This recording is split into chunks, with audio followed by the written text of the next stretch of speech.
MSW Media. The Department of Justice is buckling under the weight of immigration cases, causing a DOJ lawyer in Minneapolis to ask a judge to hold her in contempt just so she could get some sleep. Former January 6th prosecutors have drafted a memo advising Congress on how to investigate the Department of Homeland Security's use of force and the murders of Alex Pretti and Renee Good. The Trump administration plans to ramp up its retribution against political foes as the Weaponization Czar Ed Martin is removed for leaking grand jury material. And Tusli Gabbard joins FBI agents on a call with Donald Trump after the FBI seized voting machines and ballots from a Georgia election office. And we learn that Gabbard seized voting machines in Puerto Rico last spring while investigating Nicolas Maduro for foreign election interference. This is Unjustified. Hey, everybody. Welcome to episode 55 of Unjustified. I wish this was episode 172 of Jack, but it's episode 55 of Unjustified. It is Sunday, Super Bowl Sunday, February 8th, 2026. I'm Allison Gill. And I'm Andy McCabe. Allison, we have so much Justice Department news to get to today. It's hard to know where to start. But something absolutely insane happened this week during a habeas petition hearing in Minneapolis. So last week we talked about Judge Schlitz threatening contempt for ICE Chief Todd Lyons for failing to follow a court order to release a man from detention. Okay, so after ICE released him, Judge Schlitz noted that by his count, ICE had ignored over 90, okay, not 9, not 19, but 90 court orders across 74 cases, pointing out the state of emergency in the courts caused by Operation Metro Surge in Minneapolis. Yeah, and he went on to say, that's not even a full count. That's just what a bunch of incredibly busy judges could come up with off the top of their heads. Yeah. And as if to illustrate the overwhelming number of cases Department of Justice lawyers are dealing with, Fox 9 in Minneapolis reported a federal judge in Minnesota, Judge Jerry Blackwell, demanded to know why Immigration and Customs Enforcement is not complying with court orders and failing to immediately release immigrants who are being wrongfully detained as part of Operation Metro Surge. A government attorney responded that the federal government system sucks. Can't argue with that one. Her name is Julie Lee. She's an attorney working on behalf of the U.S. Attorney's Office, and that's what she admitted in court Tuesday, that the government is overwhelmed by the number of legal challenges coming out of Operation Metro Surge. Quote, I am here to make sure the agency understands how important it is to comply with court orders, said Lee, who became visibly emotional during the court hearing. While Lee said that procedures are being implemented to ensure ICE complies with court orders moving forward, she admitted it has been like pulling teeth and has required nonstop work in an already depleted office. Quote, I wish you would just hold me in contempt of court so I can get 24 hours of sleep, she said.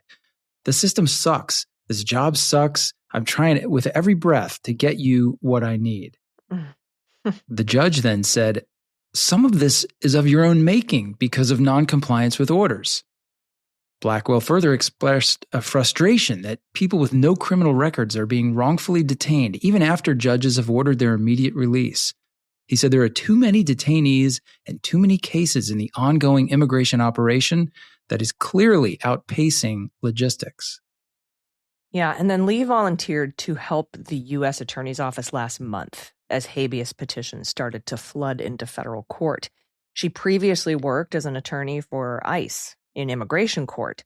Now, ICE has its own court policies and procedures and was not prepared to argue cases in federal court. And that's according to Lee. Quote, we have no guidance or direction on what we need to do, she said. According to Ryan Riley at NBC, Lee was assigned 88 federal cases in less than a month per a court docket search. 16 of those cases had action on their dockets the day she broke down in court. And according to Scott McFarland at CBS, another 8 prosecutors are leaving the U.S. Attorney's Office in Minnesota. And that's in addition to the 6 that left after the murders of Renee Good and Alex Pretti. Yeah, and 4 of these prosecutors are ones who spearheaded the $250 million Minnesota fraud case. They will not be in court at the next trial because they've all left the U.S. Attorney's Office in the District of Minnesota in recent days, along with more than a dozen others in a growing wave of resignations. The departures have left the already diminished office with as few as, get this, Andy, 17 Oof. AUSAs, assistant U.S. attorneys. And that's according to sources inside the office. That's down from 70 during the Biden administration. Wow. Quote, "The mass exodus we're seeing in Minnesota is alarming," said Stacey Young, founder of Justice Connection, a Washington, D.C.-based organization of former Justice Department employees. She said, "We should all pay attention to why some of the state's top federal prosecutors chose to leave. It had nothing to do with political disagreement. Rather, this administration asked them to violate their legal and ethical responsibilities, and they believed the exit was their only option," Young said. "The loss of institutional knowledge and expertise will destabilize the U.S. Attorney's Office, leaving Minnesotans' safety and rights less protected." Yeah, and another person who spoke on the condition of anonymity, I read from, I think it was a Scott McFarland who reported on this, said that like crimes are slipping through the cracks because in Minnesota, because the U.S. Attorney's Office is flooded with habeas petitions of people who need to be released. They're not following court orders over at ICE. And that all sort of led to Lee like breaking down in front of the judge and saying, look, it sucks. The system sucks. Hold me in contempt so I can get some sleep. And I mean, have you ever seen anything? I mean, obviously not, right? No, of course not. I mean, but this is just insane. She, of course, has already been fired. They threw her out of the office, like, I guess, canceled her TDY and sent her back to her original job in DC. And when she got there, they fired her officially. I wanted to also shed a little bit of light on one of the comments she made. I think this is an important distinction. So, like, ICE litigators, they work in immigration courts, which are not the normal federal courts, right? You're not standing in front of a federal court judge who was nominated by the president and confirmed by the Senate. You are in front of an administrative judge. It's just an employee, essentially, of the Justice Department.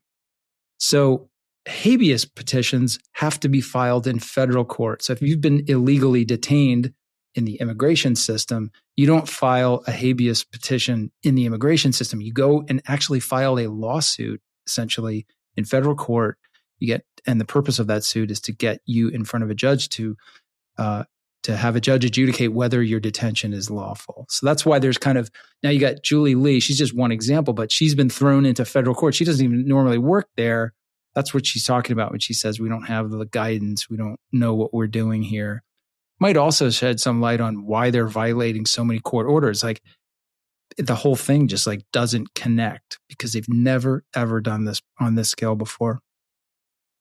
Yeah, it's, she had a lot to say about it as well because she is Vietnamese and she's like, look at me, I'm not white. And so, this is obviously hitting me in different ways than it would hit somebody else. I hadn't heard that she had been fired once she was returned to immigration court. So again, add that to the 6 the week before, the 8 this week, the 4 people from the fraud case, dozens of people down to 17 from 70.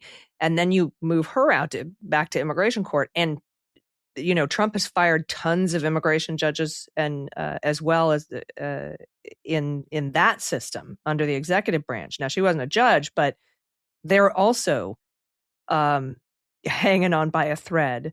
And so when you have habeas petitions that deal with immigration, those two sides just aren't talking to each other. And the Department of Justice is woefully unprepared and just doesn't have the infrastructure to deal with it. And that led to her saying, just my cousin Vinny, hold me in contempt so that I can get some sleep tonight. Yeah. And just to be clear, like, I never had a situation like this, fortunately, but as an example, in 2015, we had a really massive crime wave happening in different cities, but particularly in Chicago. And like the way that you address that on a temporary level, just to knock the crime rate down, to get out in front of what's happening, is by surging U.S. attorneys into that city. Because what you need to do in that moment is like, you need to fully prosecute more like gun cases. So you surge a bunch of attorneys in there, and it literally can have like a very perceptible, quantifiable impact on lowering the crime rate. So now think about being in Minnesota. You just lost what? I can't do that math, but 80% of that office or something. I mean, like, you're going to see it in an elevated crime rate. It's almost unavoidable. Yeah, and I have to wonder if it's by design. Yeah, maybe. Might be. You get an elevated crime rate in Minneapolis, and all of a sudden, the Trump administration, its crime is out of control. We got to send the National Guard. So, this is not a very tough on crime president. But you couldn't say that about somebody who pardons 1,500 violent criminals, at least 150 of which assaulted police officers on January 6th, many of which are recidivists. So, we'll keep our eye on it. And also, you got to think that with the 700 or so police force locally there in Minneapolis, they're also tied up in a lot of this immigration stuff, and are so I imagine the local crime DA and state attorney general are also kind of stretched pretty thin at this point. Yeah, for sure. Just another impact. Yeah, it's a ripple effect, right? Everything that happens impacts everything else. All right, we have some more news regarding the murders of Alex Pretti and Renee Good, but we have to take a quick break, so everybody stick around. We'll be right back.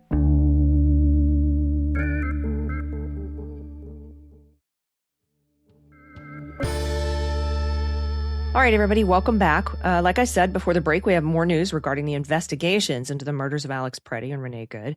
This is from Scott McFarlane at CBS. A half dozen former U.S. Capitol insurrection prosecutors. Okay, these are DOJ guys who helped prosecute the January 6th case, men and women, who helped lead the largest criminal prosecution in American history, for all intents and purposes. They have actually crafted a strategy memo to prompt Congress to investigate potential misconduct by federal immigration agents. Now, it's a 4-page memo. It was obtained by CBS last Sunday, and it details a series of investigative recommendations for congressional committees to probe allegations of excessive force and other violations by ICE and Customs and Border Protection in Minneapolis. The group of prosecutors recommends congressional investigators use some of the same tools and techniques that they employed, that the Justice Department employed between 2021 and 2025 when they investigated the Capitol siege, during which more than 140 police officers were injured and more than 1,500 defendants were arrested. The recommendations were shared with ranking members of the House Homeland Security Committee, the House Judiciary Committee, and the Oversight Committee in the wake of the killing of Renee Good and Alex Pretti in Minneapolis. The Justice Department declined to open an investigation of the agent who shot and killed Good, while they were criticized for equivocating about an investigation into Pretti's killing. Former prosecutors, each of whom departed the Justice Department in 2025 after President Trump's inauguration, recommended that Congress hire a group of former FBI and Homeland Security agents who are familiar with the use of force policies. So we have like shadow agents, shadow DOJ people, shadow FBI people, shadow DHS people coming together to help Congress investigate this use of force stuff. Yeah, now, well, the prosecutors, maybe to help one half of Congress investigate. Excuse me, yeah, so a little less than half. Yeah. The prosecutor's memo comes amid concerns that the Trump administration is not vigorously pursuing leads in the Minneapolis killings and other related allegations of misconduct involving federal immigration enforcement personnel. Quote, the Department of Justice has no apparent interest in investigating CBP and ICE crimes, so it will fall to Congress to do a comprehensive national investigation into these agencies' misconduct. That's Brendan Ballou. Well known. We talked about him a lot during the January 6th investigations. He's one of the 6 former prosecutors who issued the memo. Quote, by preserving evidence now, Congress can tee up prosecutions in the future, which in turn will discourage CBP and ICE misconduct in the present, meaning when we flip the House, ladies and gentlemen. Yeah. So that's interesting. I think this is really fascinating that groups of former federal employees in FBI, Department of Homeland Security. I know a group of Department of Homeland Security lawyers came out and wrote an op-ed for the New York Times saying, no, you need a judicial warrant to go into people's homes. But they're getting together and former, prosecutors of the DOJ are getting together and saying, we don't work there anymore, but that doesn't mean we can't advise Congress on how to conduct these investigations since we know Department of Justice won't do it. Yeah. No, I think it's a really interesting idea. I applaud the fact that they're getting creative about like, what can we actually do in this moment? And yeah, there is, you know, if the midterms go their way, there's an opportunity to get something done investigatively, you know, while any potential crimes are still well within their statute of limitations. The problem is then getting the current Department of Justice to do something about it. You know, you can do the investigation, you can kind of build a case, but like actually picking up a case and bringing it into court, obviously not going to happen until the entire thing gets turned over potentially in 2028 and you get a new DOJ at the beginning of 29. So it's a lot of work, but certainly it's an interesting idea. That might help people who are trying to decide who to vote for in 2028. Like if they we flip the House, we do a full investigation, we've got a lot of really damning evidence and we want to make a referral. You say, hey, vote for a Democrat so we can make this referral, you know? Yeah. It'll be interesting to see how Congress responds, what they do. But I think this is a great idea. Yeah, totally. Hey, look, we saw with the Jan 6 committee, we saw the effect that sort of a thorough investigation can have on federal prosecutors sometimes. So you never know. Yeah. And in a related story, we have an update on the judge that ordered the federal government to preserve evidence in the killing of Alex Pretti. So this is from Politico. Federal agents in Minnesota appear to have mishandled the firearm they grabbed from Alex Pretti's waistband during last month's fatal struggle, a judge declared on Monday. But U.S. District Judge Eric Tostrude, am I pronouncing that correctly, AG? I haven't heard his name pronounced, so All yes. right, we'll go with Tostrude. Found that the apparent error, as well as inflammatory statements by the White House and Trump administration officials, was not enough to justify his continued supervision of the handling of evidence from the scene of Pretti's death in Minneapolis on January 24th. Boo. Boo. In an 18-page ruling. Boo the judge. Boo the judge.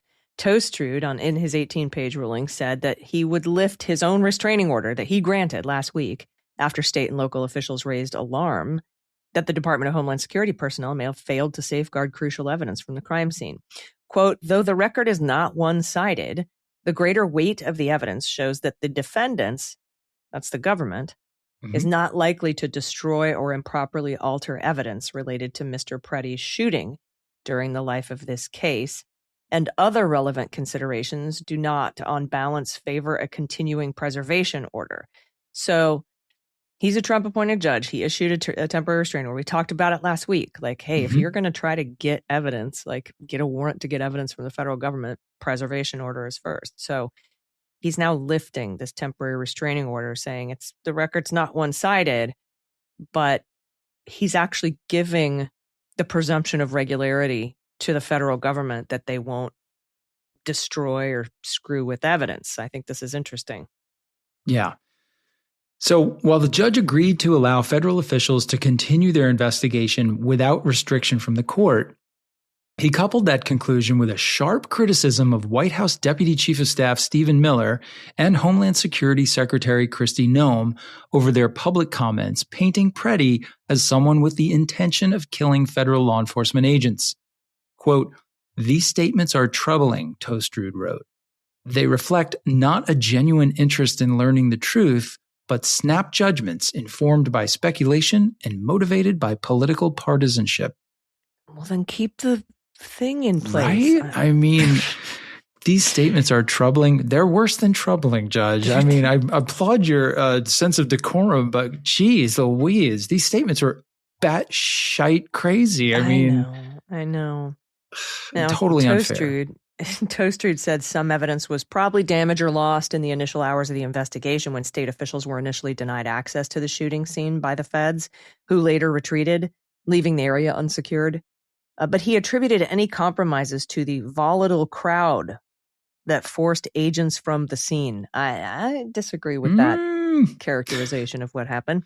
He said that that's what it was, rather than failures by federal agents or breaches of investigative protocol. Oh, so they're just incompetent, scared idiots, not,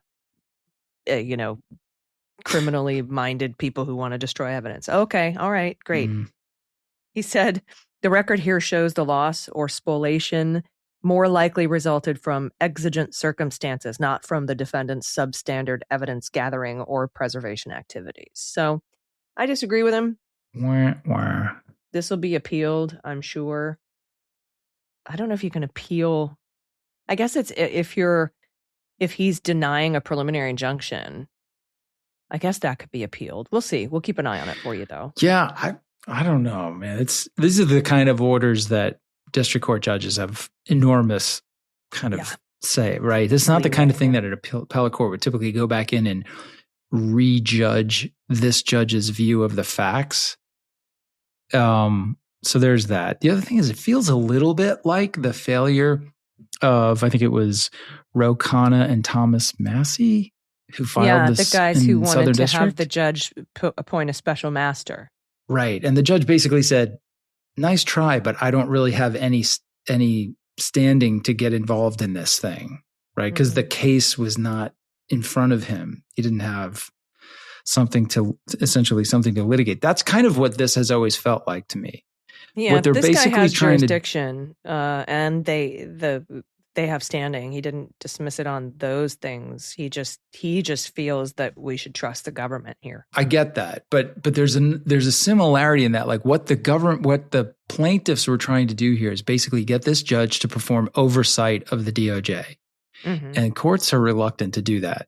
Right? There's Congress is supposed to be doing that. There's other means of doing that, none of which work at the moment. But so you see the judiciary kind of like digging in their heels a little bit, like saying, yeah, this looks a little strange, but we're not going in. Well, we'll keep an eye on it and see what happens. I mean, we still don't have any understanding that the feds are handing over any evidence to, the local prosecutors in Minneapolis for either of these cases. And I haven't heard anything since Todd Blanche said that the Civil Rights Division would open an investigation into Pretti's murder, but we still don't have a lot of details on that. But once we get them, we'll let you know. All right. We have some interesting stuff going on with our Director of National Intelligence, Tusli Gabbard, and we're going to speak about that after this quick break. Stick around. We'll be right back.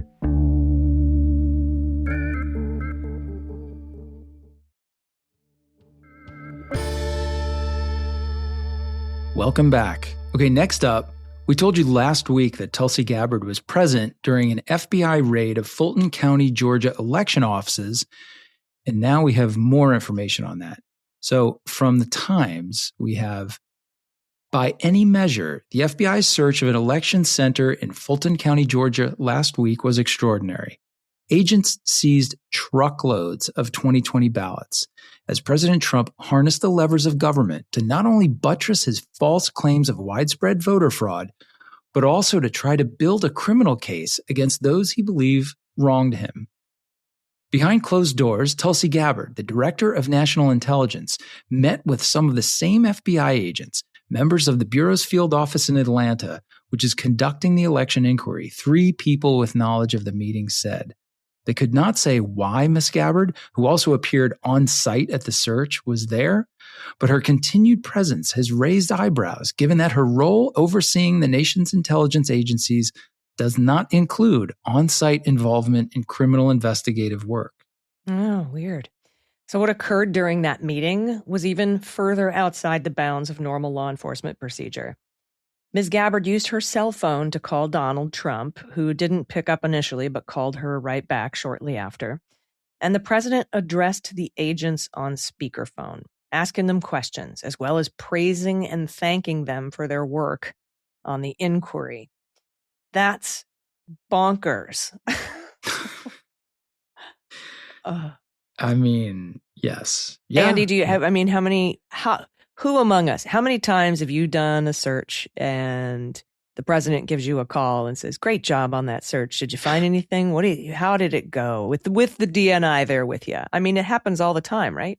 Good job, kiddo. No, that didn't happen really ever. In fact, there was a couple of insanely weird, unprecedented times when the then president same guy, reached out and called the director of the FBI. And we were like, oh my God, he called the director. Like, that was crazy to us. We thought, like, this is nuts, man. He's not supposed to talk to us about investigations and stuff.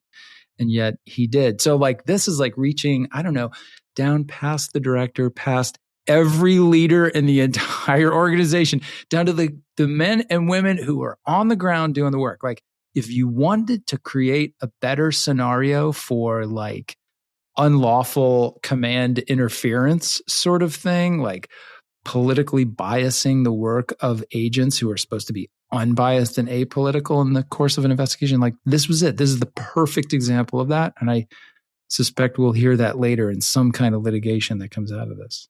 Yeah, although honestly, I don't think this investigation is intended to get a conviction. I think it's just intended to, give him a pretext for seizing voting machines. And yeah.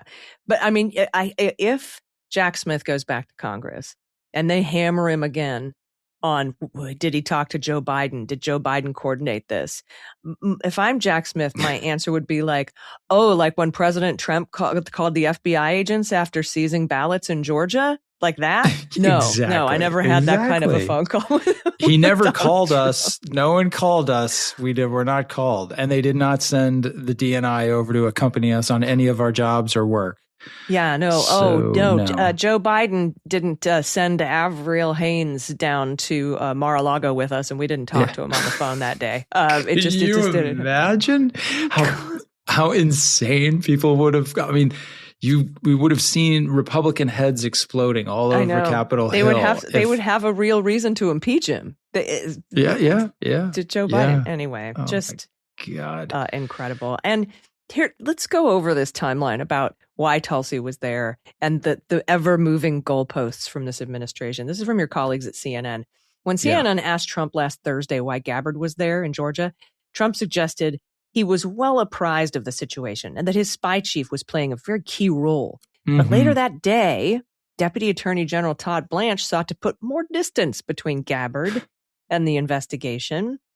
When asked about the situation at a press conference, and the press conference was about the Epstein files, by the way, but when asked about this situation, Blanche appeared somewhat testy about the subject. She happened to be present in Atlanta, he said, initially making it sound like a coincidence. That she was down there for a Hawks game, and she went down to Georgia. She was looking for a soul to steal, and just happened to be there at this FBI raid.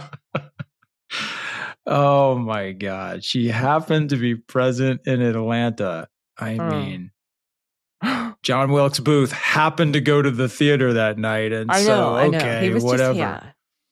Okay, but soon after Blanche's Fox interview, and by the way, is there ever a moment when Blanche doesn't look testy? I feel like that was not necessary in the article, but okay. But soon after Blanche's Fox interview, Gabbard on Monday night posted a letter to congressional Democrats that indicated that she was quite involved in the matter. Gabbard, in her letter, said that her, quote, presence was requested by the President of the United States. Dude. Oh my God, she ratted me out. Okay, White House Press Secretary, I can't even get through this. White House Press Secretary Caroline Leavitt later said that Trump had, quote, tapped Gabbard to, quote, oversee the sanctity and the security of our American elections, and said she is, quote, working directly alongside the FBI director. Oh, even better. Okay. Can we talk about gang? Get your stories straight hour? Oh, it gets worse. It gets worse, Andy. So despite Gabbard saying Trump had requested her presence, suggesting he was playing a role in that investigation, the president, at an interview Wednesday, spun a different tale. I'm not involved in it. Did. I'm not involved in it. That's what Trump told NBC. But they're inspecting and checking the ballots. But the next morning, that was Wednesday. Thursday, at the National Prayer Breakfast, Trump said Gabbard's presence was owed to a whole new person, Pam Bondi. That's story number 4. That's explanation 4. If you haven't had one you like yet, we're prepared to give you another one. Yes, he said, quote, Gabbard took a lot of heat because she went at Pam's insistence. Pam. She went in, she looked at votes that want to be checked out from Georgia. The media said, why is she doing it? Right, Pam? Right, Pam? And he looked over at Pam because Pam wanted her to do it. And you know why? Because Pam is smart. So now it's Bondi. All right. Oh my God. And how many votes want to be checked out? Do votes have a want? I mean, I don't understand I don't know, but it's probably close to 11,780. She went in and she looked at the votes. She changed a few, 11,000 to be clear. Oh my God. Gabbard's office clarified later Thursday that both Trump and Bondi were involved in sending Gabbard. Gabbard's office. Wow. Gabbard is like, nope, Trump made me do it. Seems like I don't know if she's long for her job. She keeps trying to pull Trump into this. What have we learned here, kids? Do not be criming with Tusli Gabbard because she is going to put you in the grease like immediatamente. Deal. Her office went on to say, quote, there's no contradiction. Gabbard spokeswoman Olivia Coleman told CNN, quote, as the president said, he asked for Director Gabbard to be there. Attorney General Bondi also asked for her to be there. Two things can be true at the same time. Not exactly the way this is played out, but okay. But Trump also said he had nothing to do with it, and he didn't know what anyone was talking about the day before. Anyway. All things can be true at the same time, even though they're totally contradictory. Just go with it. Yikes. Yeah. And they actually posted that statement on Twitter as well, because that's the official communications. But then that post on Twitter disappeared. The one that says there's no contradiction. And so did Olivia Coleman. No, I made that up. That's a joke. But the post disappeared from Twitter, and Gabbard's office wouldn't say why. And then when Caroline Leavitt was asked at a White House briefing the same day whether Trump had asked for Gabbard to be there, she avoided the question, citing Trump's NBC interview. And then on Friday, Bondi likewise declined to confirm the Gabbard claim about Bondi's role, saying only, she was there, we're inseparable, that's all I can say. Hold on a second. Does that mean Bondi was there too? Because if you're inseparable, you have to be in the same place at the same time. It's like, remember when Jim Jordan was asked if he talked to the president on January 6th? Yes. And he was like, well, I don't know. I talk to the president all the time. Don't you talk to the president all the time? I'm in charge of a lot of stuff. I talk to the president all the time. Talk to him every day. I don't know if I talk to him on the 6th. Maybe I talk to him on the 6th. I don't know if I talk to him. Why do you keep asking me if I talk to him? This is what it is like trying to nail this down. And this is 6 different stories that we get according to this fact check by your colleagues over at CNN.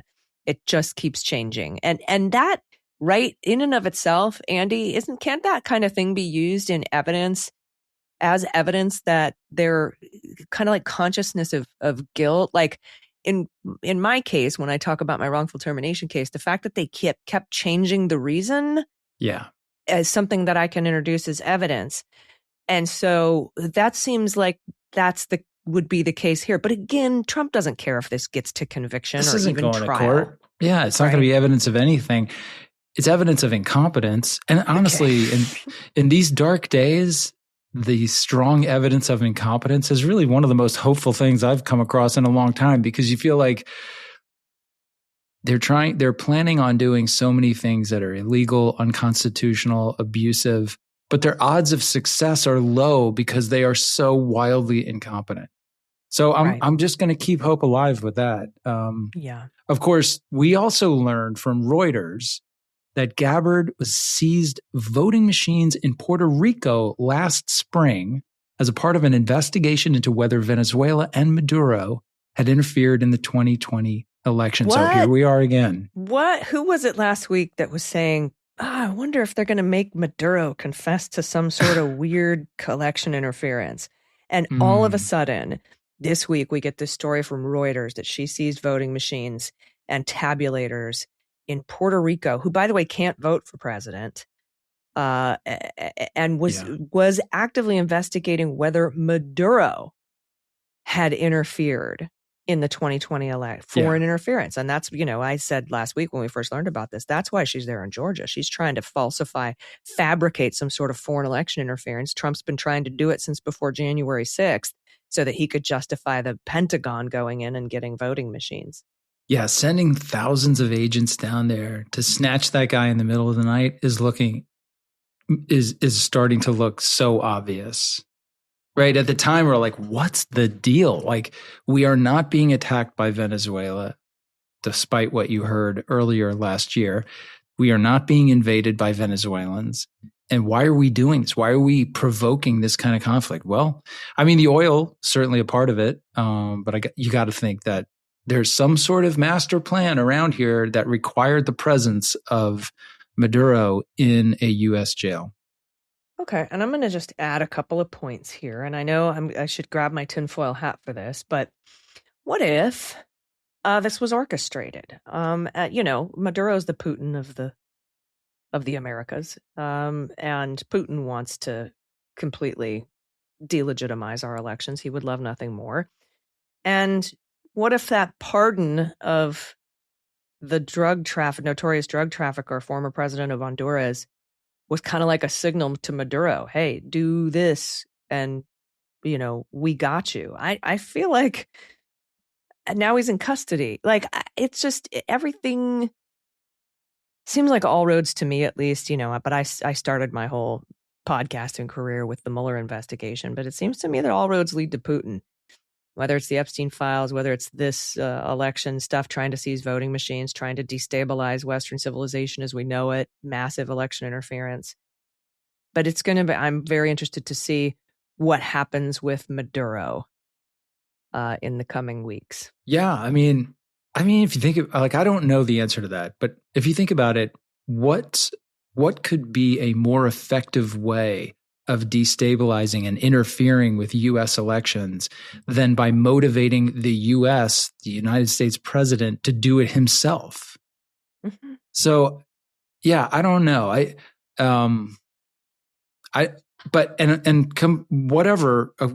Let's leave the speculation there, but let's look at what we know. And what we do know is this administration has earned our skepticism. They lie about things all the time. They lie about things that we all see with our own eyes. They falsify photographs of people they've arrested and then push them out as official Washington, White House statements. Like the president, according to the New York Times, enriched himself to the tune of $1.4 billion in his first year in office. So deception and corruption is so rampant that you can't help but speculating about why they're doing the things that they're doing. They have earned this sort of speculation that they're capable of coming up with any cockamamie, corrupt, false scheme. Yeah, agreed. And something else, by the way, involving Tulsi Gabbard, one quick last note here. There is now a whistleblower report that was made last May. And it sat there. Tulsi Gabbard didn't send it to Congress for 8 months. Okay. She's supposed to do it within 21 days. 21 days is the law. But anyway. Yeah, and this kind of reminded me of the Zelensky thing. And there's a lot of similarities with the Zelensky call, right? First of all, apparently Gabbard is being accused of stashing this in a classified manner, using classification to keep eyes off of it and not disseminate it to the proper agency she's supposed to disseminate it to. And then this didn't get sent to Congress in a timely fashion. And with the Zelensky call, that was stashed in a code word classified system by a guy named Eisenberg. He's in charge of redacting the Epstein files, by the way. And also the DNI at the time, Joseph McGuire, took almost a month, 3 weeks, a little over 3 weeks, between three and 4 weeks to transmit it to Congress by law. And everybody was like, I can't believe he delayed it by a week. Like, can't believe it took a month to get this to Congress. This sat there for 8 months. And just like with the Zelensky call, they had redacted a bunch of it when it finally did get transmitted to Congress, saying that executive privilege, which means it involves Donald Trump. Right. And so we don't know what the underlying classified information is. There was also a count that one of the intelligence agencies didn't make a criminal referral to Department of Justice as they were supposed to by law. And I think we're going to learn a lot more about this particular whistleblower complaint in the coming days and weeks. But I do want to draw everybody's attention that today, Sunday at noon on the Midas Touch Network, noon Pacific time, I will be sitting down for about a 45-minute interview with the attorney of this whistleblower from Whistleblower Aid. His name is Andrew Buckeye. He was also the lawyer who represented the whistleblower in the Zelensky matter. So Nice. if you want to check that out, I'll also be sharing it over on Substack at MullerSheWrote.com, but it'll be on the Midas Touch Network at noon today, Pacific time. But that's fascinating. It's like everything old is new again, Andy. Sure is. Yeah. All right, we've got one more quick story about our favorite whack-a-dagpaw, Ed Martin. But we have to take a quick break, so stick around. We'll be right back.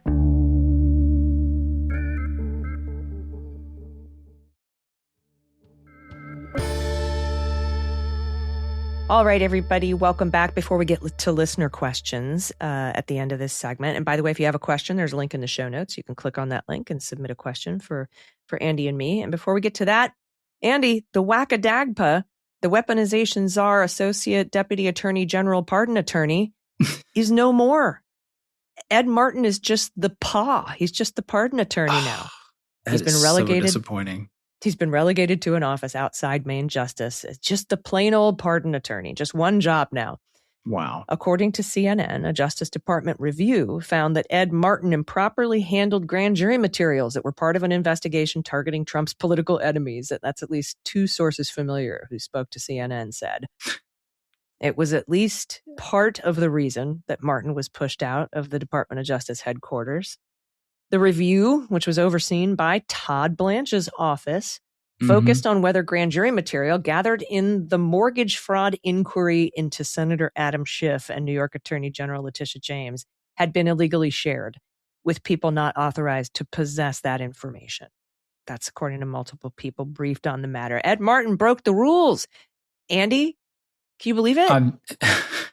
When confronted, Ed Martin said, "What's grand jury material?" Like, I mean, are we surprised by this development? No. Oh my gosh. No. The department found that Martin had shared the secret grand jury material in the Schiff case, one of the sources said. The person said Martin initially denied sharing the material with unauthorized people when asked by the department leaders, but then emails soon surfaced showing that Martin had, in fact, shared the grand jury material. That, folks, is called lack of candor. That's what I was fired for, allegedly. Of course, I was actually fired for opening the case on Trump, but let's put that aside. Yeah, I'm wondering if he got fired for that or if he got fired for, like, they're like, we don't care if you share grand jury material, just tell us about it. Like, oh my God. A second person told CNN a finding of misconduct gave the Deputy Attorney General, Testy Todd, a reason to further ostracize Martin. Martin was removed as the head of the so-called Weaponization Working Group on the first day of 2026, and he was relocated out of the department headquarters to a building across town that houses the pardon attorney, Martin's one remaining role. Oh, cue Isn't Sarah the real McLaughlin pardon attorney? music. Isn't the real pardon attorney Trump? I mean, you know, it's like that's where the pardons go to happen now. So I don't know that Martin will be too busy. Now, speaking of the Weaponization Working Group, Trump's mad that it's not doing enough. The Justice Department, this is from CNN too, Justice Department officials are expected to meet tomorrow, Monday, to discuss how to re-energize the probes that are considered a top priority for Trump, reviewing the actions of officials who have investigated him, according to a source familiar with the plan. How do we bring crimes where there's no crimes? Let's have a meeting. Almost immediately after Pam Bondi stepped into her role as Attorney General last year, she established the Weaponization Working Group to weaponize the Department of Justice. No, I'm kidding. But yes, to review law enforcement actions. That's not actually a joke. That's actually true. She did it to review law enforcement actions taken under the Biden administration for any examples of what she described as politicized justice. She said the group would focus on investigations into Trump conducted by Jack Smith and his staff, Manhattan DA Alvin Bragg, New York Attorney General Letitia James, and any improper investigations into the January 6th attack on the Capitol. But a year later, the group has not produced anything publicly, nor have they gotten any indictments. I think save John Bolton, I think, is the only only indictment that's still out there. Which had nothing to do with anything. That case started under Biden. And, they have succeeded in harassing Schiff and Letitia James, but it's with these made up mortgage fraud charges. So, or not, Schiff hasn't been charged yet, but that's allegedly what he's being investigated Lisa for. Cook, Letitia James, Jim Comey, they're investigating Brennan, and everybody surrounding that whole intelligence community assessment. Yeah. Yeah. Okay. So in recent weeks, Trump has been pressuring Justice Department officials for results in these and other investigations, recently admonishing a group of U.S. attorneys for failing to deliver on cases he once brought. The Weaponization Working Group is now expected to start meeting daily with the goal of producing results in the next 2 months. Wow. These guys are setting high goals there. That's according to a person familiar with the plan. Those are going to be quick meetings. You're going to go around the table, like, you got anything? You got anything? No, nothing. All right, we'll see you tomorrow. Nope. Grand jury. Nope. Any convictions yet? How do those convictions happen? Unbelievable. Now, the group's efforts are unrelated to the DOJ's individual prosecutions of Trump's political adversaries, according to the group. In addition to now dismissed indictments against Jim Comey and Letitia James, federal prosecutors under Bondi have also brought an indictment against Trump's ex-National Security Advisor John Bolton and opened a criminal investigation into Federal Reserve Chair Jerome Powell, Federal Reserve Governor Lisa Cook, and ex-CII Director John Brennan, and others. Those apparently are not what they're focusing on. They're focusing more on the Jack Smith, January 6th, that this is the Weaponization Working Group, right? Yeah. They're mostly looking at the investigations into Trump. Yeah. Surprise. Yeah. All right. Wow. Looks like we have time for maybe a question or two. Again, if you have a question, you can click on the link in the show notes. Andy, what do we have today? So we have two, and you're going to notice a theme here. I picked questions because I'm trying to bring the joy back a little bit.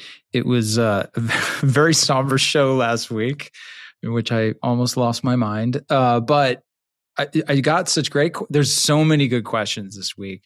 And I went with two that I thought were really, I don't know, they're a little bit different. You'll see. Okay, so the first one comes to us from Kay, who is from Scotland. She says, I love you both so much. My question is, can the president earn any amount of money with no questions asked now? Trump made a show of handing over business to his sons during the first term, but he's now openly earning tons of money and promoting his products like cryptocurrency, where any foreign government can be involved. Okay, so that's her main question. But then she goes on to say, another important question is, when you appear on CNN via video link, Andy, are you wearing pajama bottoms? So which one would you like me to answer first? Well, the second part first, and I can add to that. When I did my PhD oral, you know how you have to do that defense of your thesis or your whatever dissertation. Yeah.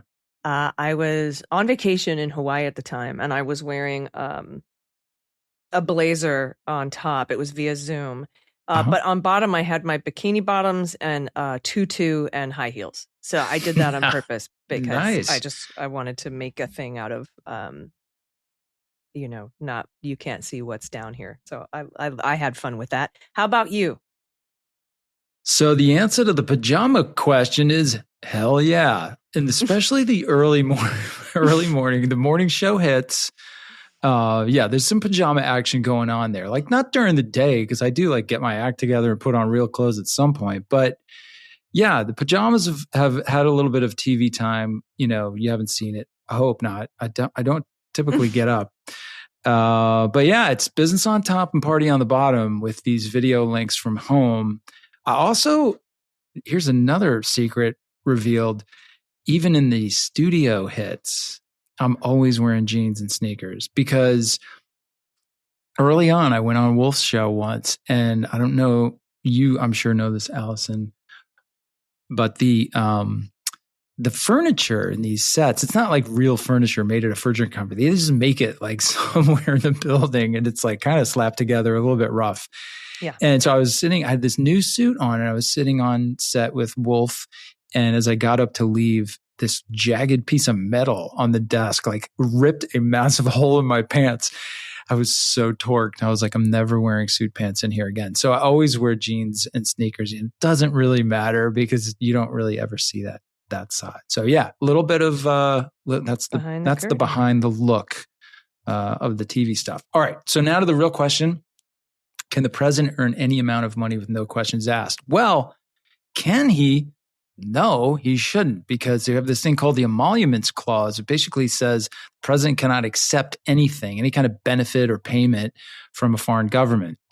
In his first term, he was actually sued over that by, I think, the state of Maryland. Had one case, and I think there was another one. Both of them fell apart for one reason or another. And I'm not an expert on what happened in those cases, but having dodged that problem and been granted like immunity for everything in the whole universe by the Supreme Court, he's now just doing it and nobody's calling him on it. I don't think there's any emoluments clause litigation going right now. And as I mentioned earlier, New York Times says, he raked in $1.4 billion last year. A lot of that off the crypto stuff. It did include the $400 million airplane that the government of the Emirates, United Arab Emirates, has given to him, and which he is going to take with him when he leaves. Qatar, I'm sorry. Yeah. He's going to take that with him when he leaves. Where he's got the bank account slush fund holding all the Venezuelan oil money. Well, that's just how it goes. So, which Putin and Trump are probably going to give to Maduro after he admits that there was foreign election interference and he gets a pardon. That's not confirmed. He gets a share and 4 rides on the plane per annum. And this MAGA hat from my collection and some Trump steaks that I found. You may bring 3 friends, but that's all. Next to classified documents in my bathroom. Yeah, that's right. No smoking and Diet Cokes only. All right, so that's that one. You ready for? Can we have time for one more? We do have time for one more. All right, another quick one. First, this comes to us from Will. And Will says, first, thank you for the work and dedication. I've been on board since Mueller, she wrote. This week was extra heavy with the news. Souls lost to ICE, journalists arrested, voting offices and machines confiscated. It all feels like a wild episode of the show Scandal. My question is, do you have a silly story to tell about your time at the FBI? It's not a great question asking someone to be funny, but I do need to disassociate a little by changing the vibe to a fun buddy cop movie. So I thought about this as I was picking questions, and I gave it a solid 15 or 20 seconds, and I came up with a very short one. So I'll give you this one. As a young agent in New York working on the Russian OC squad, I go out one cold and cloudy afternoon with about, I don't know, maybe 10 people from my squad, maybe eight, me plus 8, something like that. And we had an arrest warrant for a guy who lived in this big apartment building in Brooklyn. Was it 8 or 10? No wonder you got fired for lacking candor, Andy. My God, you can't even tell the right. Just kidding. That's Sorry. just lack of memory because I'm old. I don't know. It was like a handful. So, a bunch of tough guys. We come wheeling up to the front of the building. It was just kind of drive our cars up and leave them on the sidewalk. We all jump out of our cars. We've got raid jackets on and, vests and hats and stuff. We didn't have camouflage and everything like you see in Minnesota because it was, I guess, a simpler time. Stuff? Okay. Yeah, we're just wearing jeans and but carrying some pretty big guns. Everybody's got a shoulder weapon and all this kind of stuff and sidearms. And we got zip ties and everything you need for an arrest. We go running up to the front of this place. And the guy's on the 4th floor or something. It's a walk up or the elevator's not working. I don't know. We end up having to run up the stairs. Now everybody's pretty gassed by the time we get to the hallway. He's all the way down to the end of the hall. You have to run up. You're trying to be all time. You're running up 4 flights of stairs. It reminds me of the Rock and Roll Hall of Fame induction, massive stage, right? and Axl Rose is running out to the middle of the stage where the microphone is, but like he forgets he's a million years old, so he's like, like totally winded by the time he gets out. I mean, you know, it's a high note. It's hard to hit them those. So we get up to the hall, we run it down the hall, and the guy's his door is like not on the long walls of the hall. It's like at the end. It's just like his door. And then, you know, like, so it's a real funnel. So we're all stacked in there, like maybe 4 guys on one side, 4 on the other. And we're like looking at each other. We're so close. And there's just the door in between us. And we're like, all right, who's got the ram? You know, you get the big ram that you got to hit the door with to get it open. And we're all looking at each other like, you got it. No, I thought you had it. I told you to get it. It's in your car. I thought it was in my car. No, I forgot it. It's like, fuck. So now we got to wait. We send somebody back to the car. So a guy's got to run down the hall, down the stairs, out across the lawn, get in the car, get the ram. Now he's got to run back in on the front door, up the stairs with the ram. We're waiting. Fortunately, the guy didn't come out. So he gets there. Now we get the ram. All right, now this is it. It's for real. We're slamming, and you know, you got to knock and announce. So you pound on the door, and you're like, you know, whatever, Joe Smith, come out with your hands up. And do you say FBI or whatever? Of course, you have to identify yourself. FBI, we have a warrant for your arrest. Open the door.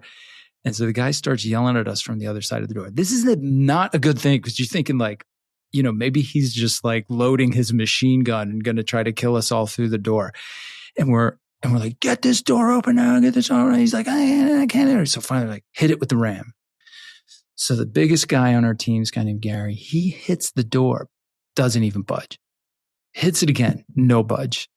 Hits it again. Now he's sweating like a pig. And the guy is like, stop, don't break my door. And the door blows open.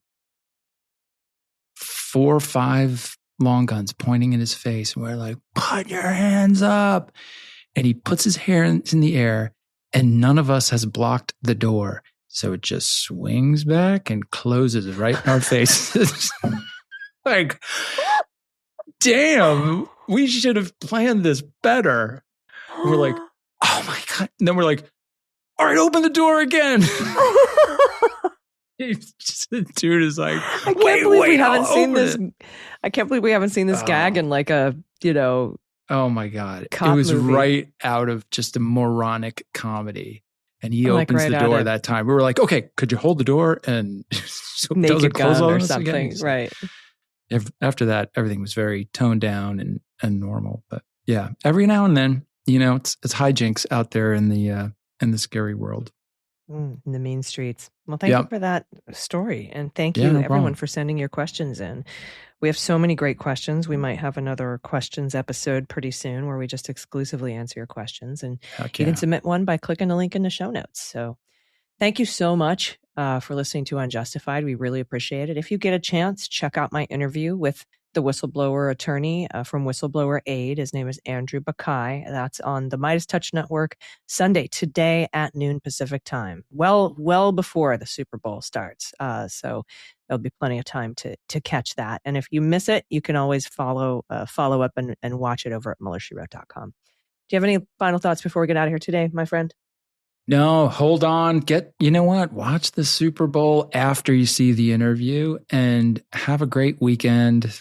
Give your brain a rest from all this insanity. We'll keep track of it and we'll bring it back to you next week. We sure will. Go Hawks. Or you know what? I just hope Bad Bunny wins the Super Bowl. I think that would be the best. Heck yeah. I'm totally rooting for that guy. Thanks, everybody. We'll see you next week on Unjustified. I'm Allison Gill. And I'm Andy McCabe. Unjustified is written and executive produced by Allison Gill, with additional research and analysis by Andrew McCabe. Sound design and editing is by Molly Hockey, with art and web design by Joel Reeder at Moxie Design Studios. The theme music for Unjustified is written and performed by Ben Folds, and the show is a proud member of the MSW Media Network, a collection of creator-owned independent podcasts dedicated to news, politics, and justice. For more information, please visit mswmedia.com.